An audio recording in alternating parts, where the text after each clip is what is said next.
多谢欧阳师兄。2个月之内，让你达到半。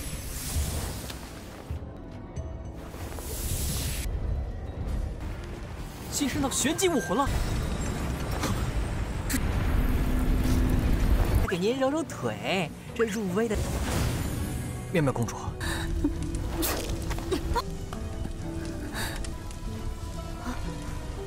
师姐，真是不要冲动。我一直跟你说了，我不在宗门的日子。宫老爹。Halo guys, welcome back to KD Universe. Mari kita lanjutkan Juicy Chanhun atau Fearless Battle Spirit. Nah, di part hari ini kita semua bakal menyaksikan Chinan akhirnya menerobos. Dia berhasil memperkuat roh dewa perangnya guys. Apakah pada akhirnya Chinan akan menang melawan si Leng Feng nanti yang sangat kuat? Berdasarkan part terakhir, kita semua sudah menyaksikan Putri Miao yang sadar dan menghampiri dia. Nah, kebetulan Cina pengen meminjam pil-pil milik Putri Miao untuk dia meningkatkan kekuatan guys. Tapi ternyata sekarang si Putri tidak memiliki pil itu sama sekali. Dia tenangkan dia karena masih memiliki sebuah rencana yang cerdik. Singkat cerita, Putri pun pergi ke suatu tempat yang ada di Sekte Sonling dan menemui para tetua serta semua murid yang ada di sana dengan tujuan ingin memberikan sebuah surat. Ternyata surat itu berisikan kalau Chinan ingin meminjam pil mereka untuk meningkatkan kekuatan. Ketika kembali, Putri berhasil mengumpulkan 500.000 pil guys. Tapi uniknya setelah Chinan menghabiskan 250.000 pil, itu nggak ada pengaruhnya guys. Kero dewa perangnya tidak memunculkan sedikit pun tanda penerobosan. Nggak ada kata menyerah, dia menghabiskan total 500.000 pil dan roh dewa perangnya masih tidak memunculkan tanda penerobosan. Frustasi lah si Chinan ya kan? Kalau kayak gini gimana caranya coba? So maka dari itu kita masuk ke intro ya guys.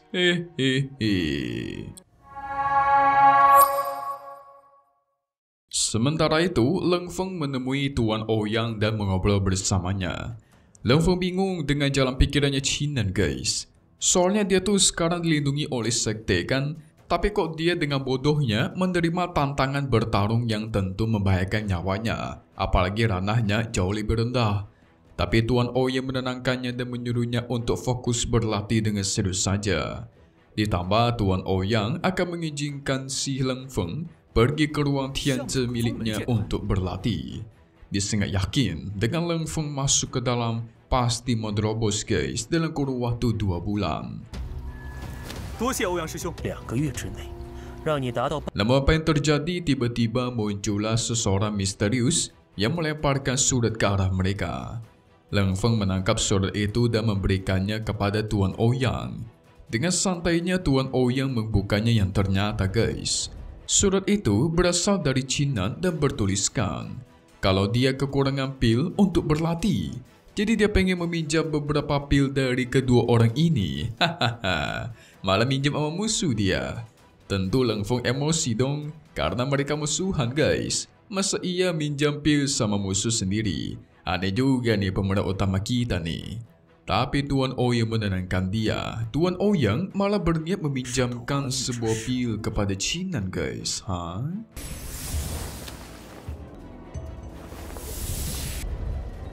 Yang ternyata Tuan Ouyang pengen meminjamkan satu pil tingkat rendah yang biasa itu tidak berguna untuk latihan.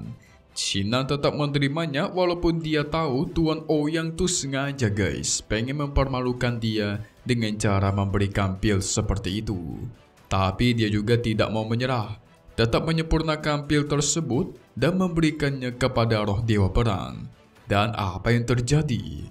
Tidak lama dari itu, kediamannya Chinan memancarkan aura yang sangat kuat. Sampai-sampai Putri Miao yang ada di luar terkejut dan kebingungan apa yang terjadi.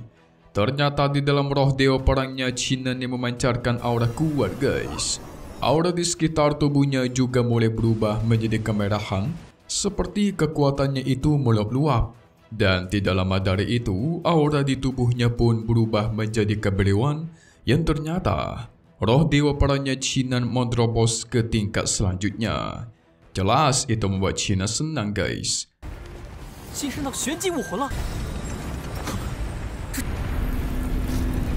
Tapi secara tiba-tiba Putri Miao masuk dan menegaskan, oh, jadi ini kekuatan rahasia milik Cinan ya. Itu membuat Cinan terkejut bukan main dong. Ada orang yang tiba-tiba masuk. Dia memohon kepada Putri Miao untuk merahasiakan kekuatan ini kepada semua orang nanti. Tapi si Putri kayak gak ikhlas gitu guys. Soalnya sebelumnya kan dia sudah bekerja sangat keras mengumpulkan 500.000 pil. Gak cuma mengumpulkannya aja, dia juga pernah melindungi Cinan dan banyak hal lain. Jadi tubuhnya sekarang terkesan lelah. Cinan yang mendengar itu menghampirinya dan mencoba merayunya guys. Dia bersedia memijat kaki dan punggungnya sang putri sebagai tanda balas jasa. Putri Miao senang dong. Dia menyuruh Cinan untuk mengembalikannya beberapa minuman karena kebetulan dia haus. 给您揉揉腿，这入微的。妙妙公主， Di sisi lain, tepatnya di sekitar sekte Xuanling, para murid mulai menggibahi menggosipkan mengenai pertarungan antara Cinan dan Leng Feng. Mereka mendengar Leng Feng sudah memasuki ruang Tianzi untuk berlatih. Jadi kemungkinan Leng Feng pasti makin kuat. Mari kita beralih lagi ke sebuah goa yang ada di dalam hutan. Di sana terdapat si senior Qing Sui yang sedang memulihkan dirinya dan dijaga oleh senior Qi Yun ditambah Xiao Leng. Oh, jadi selama ini Qing Sui nggak ada di sekte guys. Dia ada di dalam hutan di dalam goa tepatnya memulihkan diri. Tapi sampai saat ini dia masih saja kesulitan untuk memulihkan tubuhnya. Sang adik Xiao Leng mulai khawatir sama dia. Ini semua pastilah efek dari serangan Ling Kun yang melukai Qing Sui sangat parah.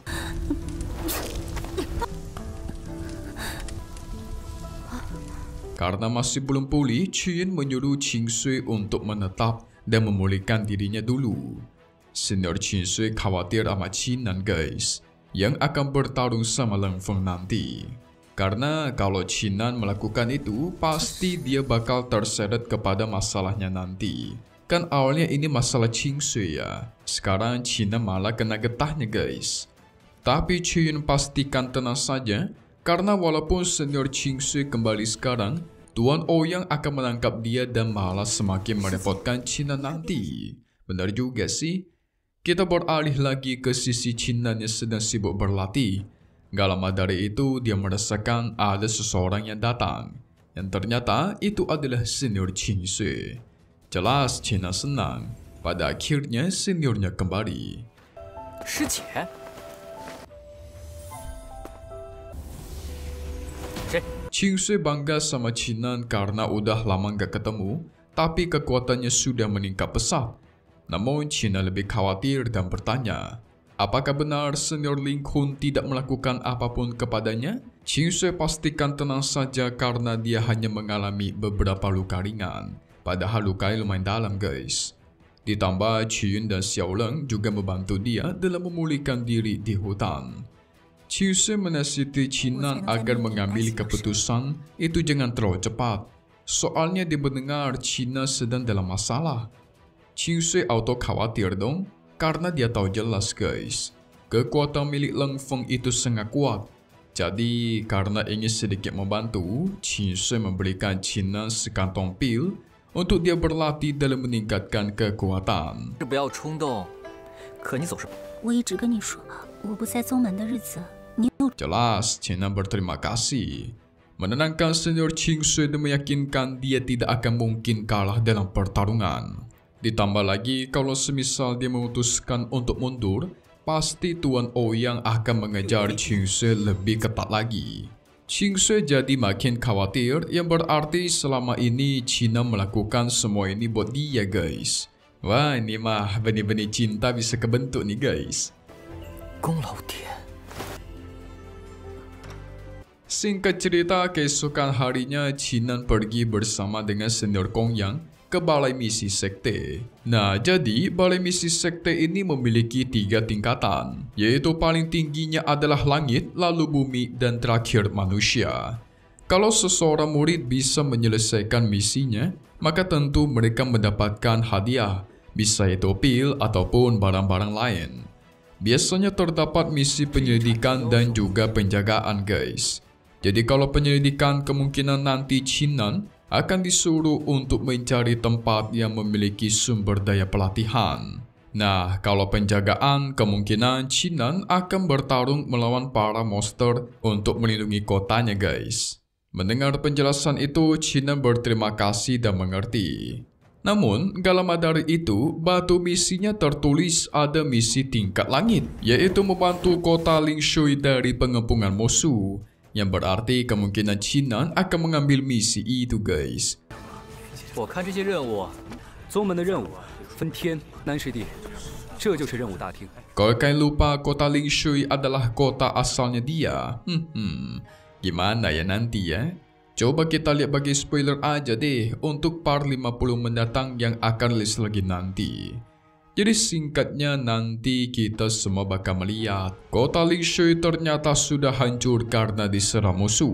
Orang-orang yang berada di sana mulai kabur-kaburan dan panik karena kota mereka terbakar dan hancur. Ditambah ada juga para tetua keluarga Qin dan Xiaoxing. Kalian ingat gak guys sama Xiaoxing pelayannya Qinnan? Nah, Xiaoxing panik ketika melihat kotanya yang sudah hancur. Beda sama para tetua keluarga Qin, mereka melesat masuk ke dalam kota membantu para penduduk, para rakyat. Wah, ini apa yang terjadi dan siapakah yang menyerang kota mereka guys? Berani banget mereka ya menyinggung Qinnan. Kita tunggu lagi di part 56 Cuishe Chanhun atau Peerless Battle Spirit di hari biasa. Update lagi nanti untuk toa-toa selanjutnya dan pastinya cuma di sini. KD Universe. Thank you buat kalian semua nonton dan selalu support channel Mimin. Semoga kalian semua sehat selalu ya. Memang pamit undur diri dulu. Kita bakal ketemu lagi di video-video selanjutnya. Oke kalau gitu. See you guys.